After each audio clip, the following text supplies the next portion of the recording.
गुरुदेव, ममता को जाने बिना अहंकार समझ में आ सकता है या नहीं?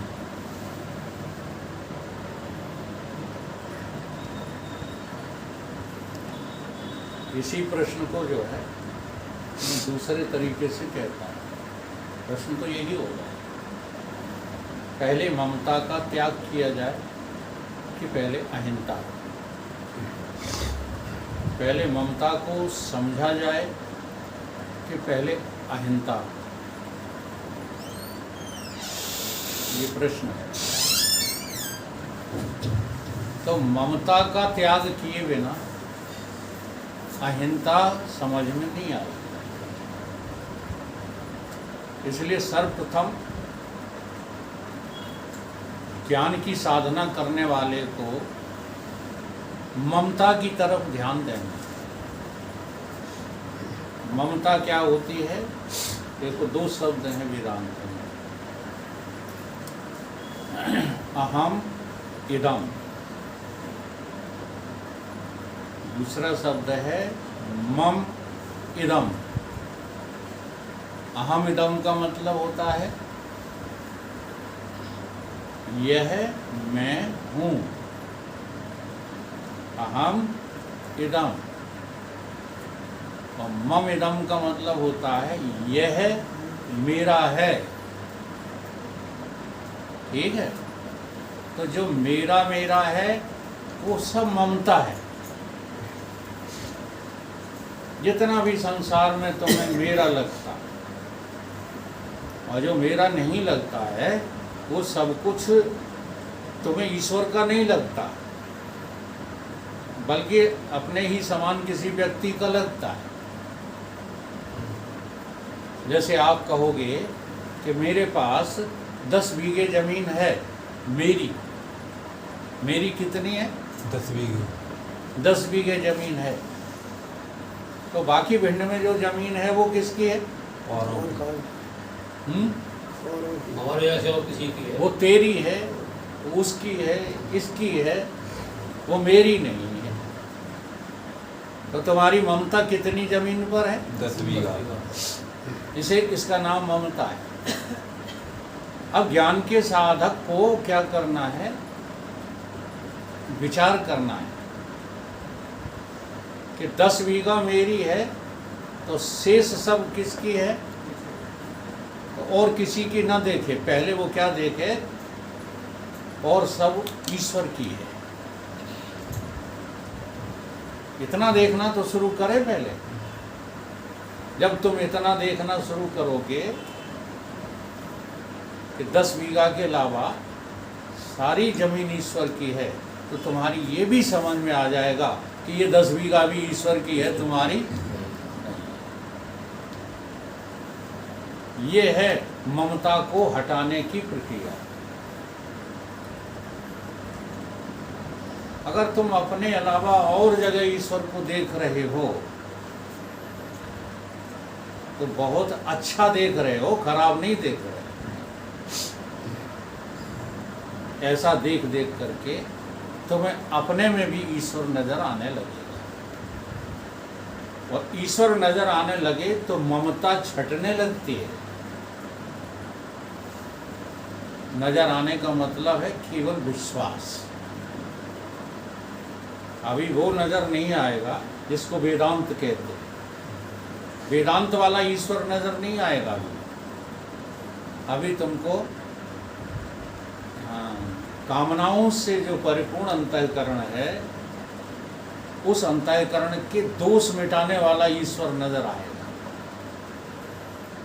ये मैं मेरे का दोष अंतःकरण में है, इसी कारण से तुम्हें अपनी मैं इदम लगती, अहम इदम, इदम अहम, इदम ही अहम लगता है। इदम तुम्हारे अहम पर चढ़ा बैठा है। मम इदम, इदम मम पर चढ़ा बैठा है। तुम्हें मेरा संसार में लगता है, मेरा, ये मेरा, वो मेरा, वो मेरा। कभी ईश्वर मेरा नहीं लगता, ईश्वर गैरों का लगता है। जैसे मौत किसकी लगती है? तुमने अपनी मौत को देखा।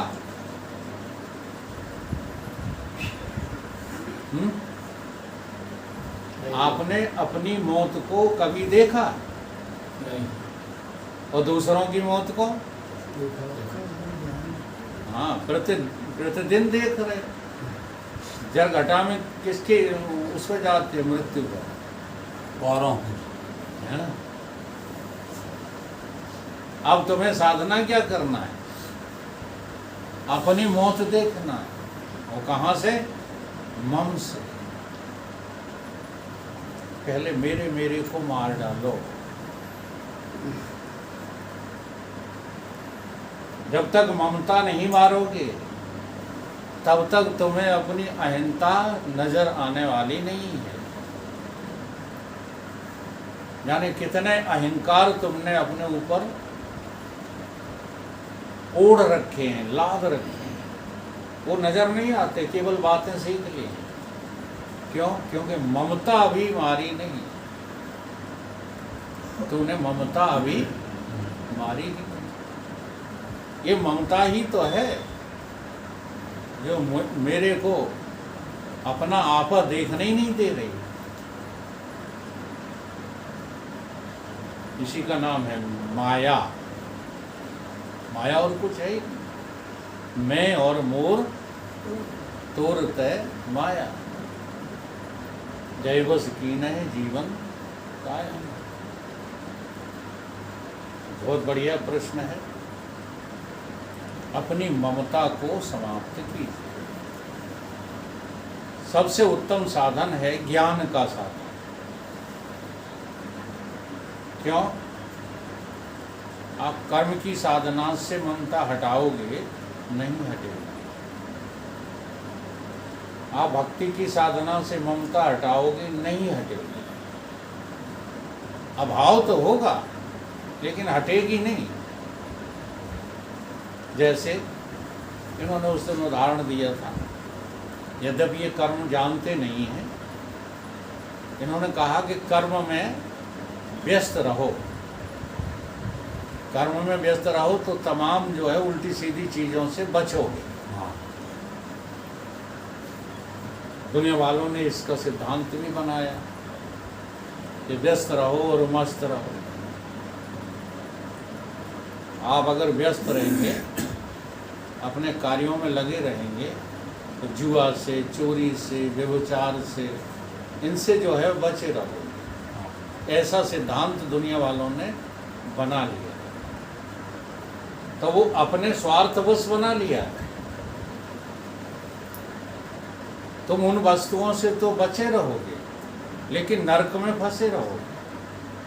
क्योंकि जिसको तुम कर्म कह रहे हो वो तो नरक में ले जाने वाली क्रियाकलाप हैं, वो कर्म है ही नहीं। उसी का नाम विकर्म है। हाँ, गीता में भगवान ने उसको भी कर्म कहा,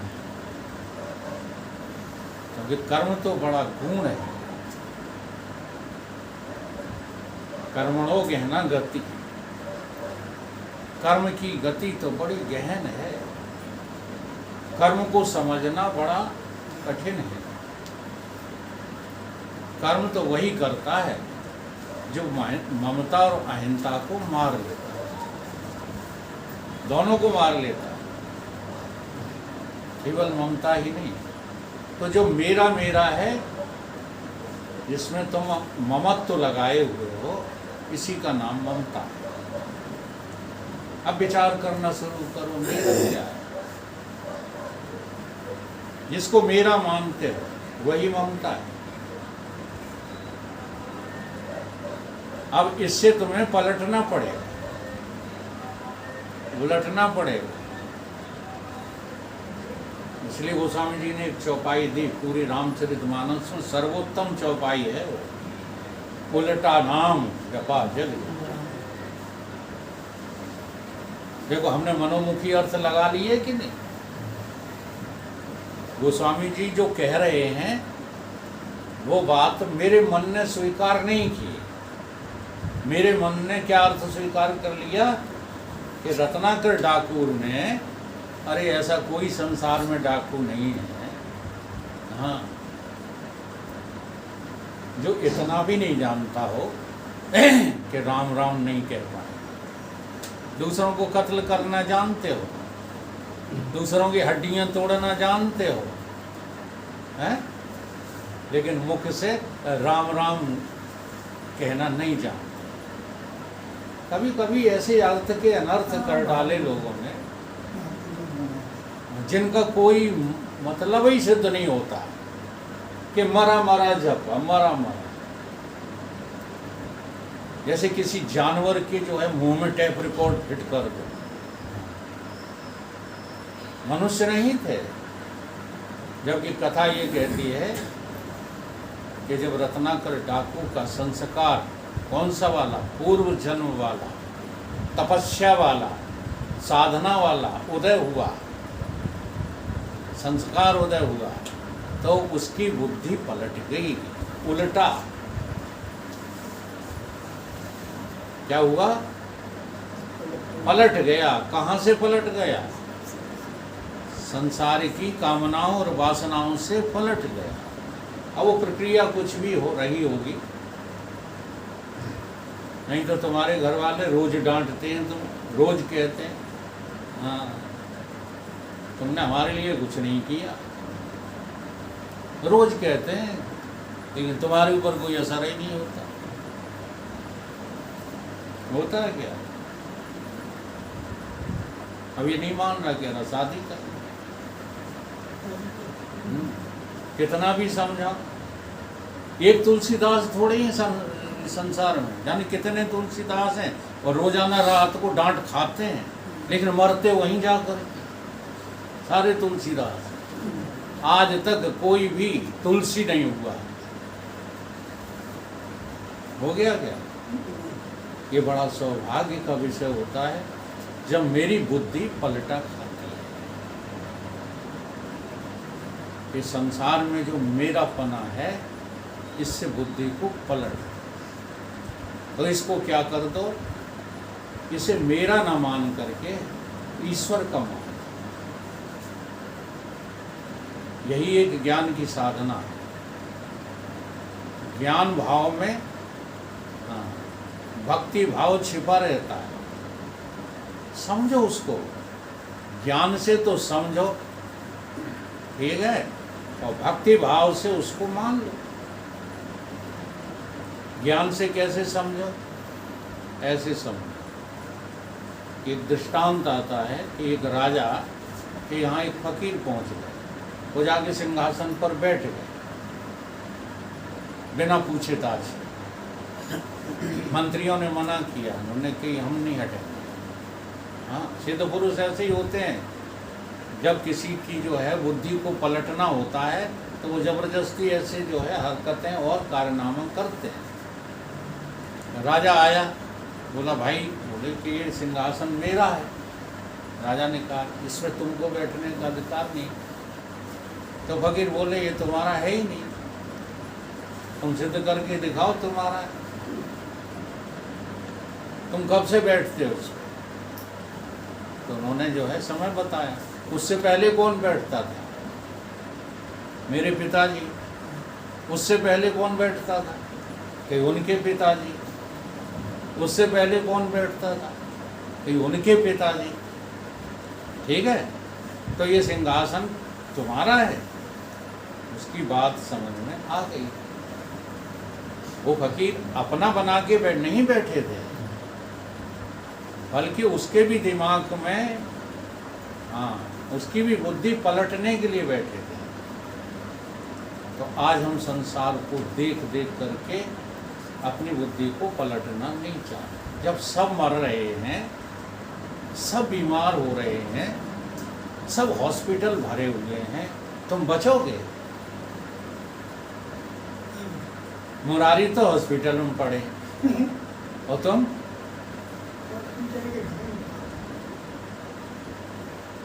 यहीं तो पलटना है बुद्धि को। तो दूसरों को देख करके, जब उनका नहीं हुआ तो ये मेरा मकान होगा, उनकी जमीन नहीं हुई तो मेरी होगी। उनके संबंधी नहीं हुए तो मेरे होंगे। ये ममता को काटना है। ममता को जो है इसी साधना से काटो कि जो मेरा है वो वास्तव में मेरा है ही, और कोई उपाय है नहीं। और जब ममता कट जाएगी तब वहां पर इदम पर अहिंसा रह जाएगी। अब यह जो दिखेगा वो सब मैं ही हूं।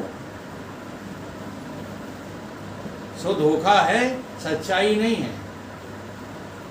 जैसे मेरा हट गया सब, मकान भी मेरा नहीं है, इतनी साधना तो अब हो ही जानी चाहिए। ये मकान मेरा नहीं है, घर द्वार मेरा नहीं है, संबंधी मेरे नहीं है। अब यहाँ पर आ जाओ, ये शरीर मेरा है? कह रहा है। यहाँ पर शुरू करो विचार, ये मेरा है या पंच तत्वों का है? मेरा है। कैसे मेरा हो सकता है? विज्ञान कहता है कि 5 तत्वों का पंचीकरण है ये। तुम इसको मेरा क्यों कहते हो? लगता है मेरा। तो जो लगता है, तुम्हें तो बहुत कुछ लगता है। अगर उसमें अमल करोगे तो बाजार में जूते पड़ेंगे। तुम्हें जो लगता है वो सही है? बता। बनियों का माल सब मुझे अपना लगता है, डकैती डालें।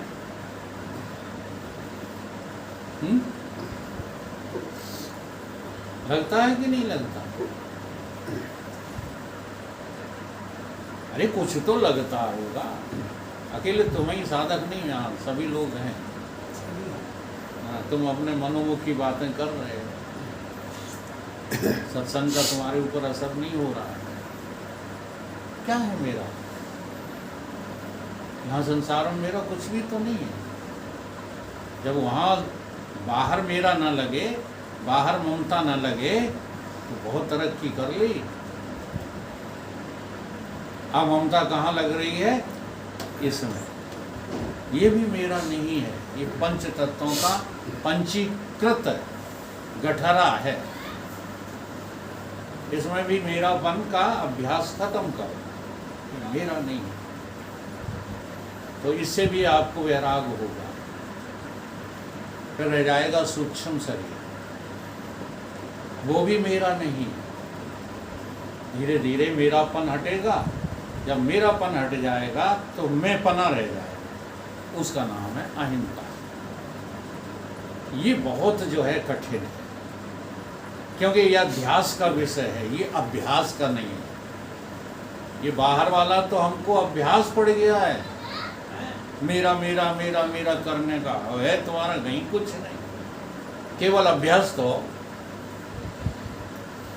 इसी जन्म का बहुत पुराना अभ्यास मेरा मेरे का, पूर्व जन्मों का भी मेरे मेरे का है। उन्हीं कर्मों के कारण से आज तुम उनका फल भोग रहे हो। तो ये तो जो है थोड़ा साधना से हट भी जाता है, लेकिन अब यहाँ मेरापना हटाना, यहाँ जो है अहिंसा का हटाना जरा बहुत कठिन काम। इसके लिए जो है सत्संग की आवश्यकता पड़ती है। ये शरीर मैं नहीं हूँ, मेरा 5 तत्वों की गठरी है। ये मैं कैसे हो सकता? मैं मिट्टी हूँ तो मना कर रहे हो। मैं आकाश हूँ, मैं जल हूँ, मैं वायु हूँ, नहीं तो फिर ये कैसे मैं हूँ? ये तो उन्हीं 5 तत्वों की जो है गठरी है। तो 5 तत्वों पर जब तुम चिंतन करोगे कि वो मैं नहीं हूँ, मेरे नहीं है, तो तुम्हारे दोनों शरीर की ममता अहिंसा खत्म हो सकती है। स्थूल शरीर की भी, हाँ, ममता अहिंसा दोनों। अहम इदम जो कहते रहते हो, वो अहम अब इदम नहीं रहा, अहम तो अहम है। इस मेरे से मैं को पृथक करना ये विवेक का काम है। ऐसा विवेक जो है वेदांतियों को आ ही जाना चाहिए, और नहीं आ रहा है तो अभी आप वेदांत को रट रहे हो। वेदांत की साधना में अभी तत्पर नहीं हो। मैं ये भी नहीं हूं, मेरा ये नहीं है। मैं सूक्ष्म भी, मन बुद्धि चित्त अहंकार भी, अब उसके लक्षण हैं देखो। मैं जो है बुद्धि कब बन जाता हूं? जब मुझे बाहरी ज्ञान का अभिमान चढ़ बैठता है। होता है कि नहीं होता है? हाँ। जैसे किसी भी विषय पर, अभी युद्ध हुआ था, वो स्ट्राइक हुई, सिंदूर स्ट्राइक हुई थी, उसके विषय में अब सभी ने टीवी देखे हैं, सभी के पास वो नॉलेज एकत्रित है। अब चर्चाएं होती हैं, हमने कई जगह चर्चा होती सुनी, एक दूसरे की लगने नहीं देते, उन्हें हम ज़्यादा जानते हैं, हम ज़्यादा जानते हैं। ये क्या है? बौद्धिक अभिमान। इसी को कहते हैं बुद्धि की अहंता। तुम अपने को क्या कह रहे हो? बुद्धि कह रहे हो, और मन में जो भरी बैठी है तुम्हारे, हम ऐसा नहीं मान सकते। तमाम लोग आते हैं इस तरह की बात करते, हम नहीं मान सकते, तुम चाहे कुछ कहो, तो तुम्हें मन का क्या है? अभिमान है। तुम मन बने बैठे हो। ऐसे ही चिंतन करने का भी अहंकार आ जाता है कि हमसे ज़्यादा तुम क्या ध्यान करोगे। वो अहंकार का अहंकार तो चढ़ा ही रहता है 24 घंटे, क्योंकि जब तक परमात्मा को नहीं जानते तब तक तुम अहंकार ही हो, अहंकार के अलावा कुछ नहीं। इस प्रकार से ममता पहले काटनी है, और ममता कट जाए तो फिर हर जगह से अहंता को हटाना, और ममता अहंता के हटते ही जो शेष रह जाएगा उसका नाम है जीव। सरल जीव वही है, सहज जीव वही है, उसे और कोई पसंद नहीं है सिवाय परमात्मा।